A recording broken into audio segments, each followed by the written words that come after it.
этот день не просто дата в календаре, а символ преданности, мужества, самоотверженности, труда тех, кто день за днем стоит на страже закона, порядка и безопасности нашей страны.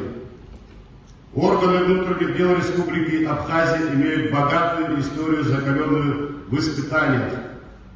Мы помним, как в годы борьбы за независимость наши сотрудники плечом к плечу с народом сражались за свободу и суверенитет.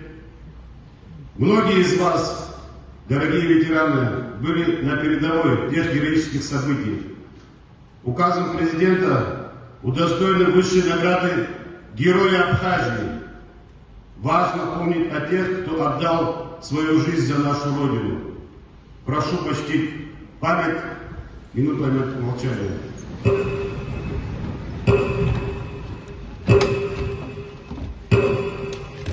Ваша ежедневная работа позволяет гражданам Абхазии жить в мире, растить детей и строить будущее.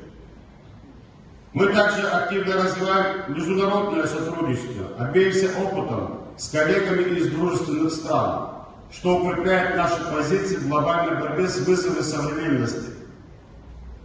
В этом особую роль играет наше плодородное взаимодействие с Министерством внутренних дел Российской Федерации, совместные учения, обмен оперативной информацией и передовым опытом, а также оказываем материально-техническую помощь, позволяет нам эффективно решать актуальные задачи в сфере обеспечения безопасности.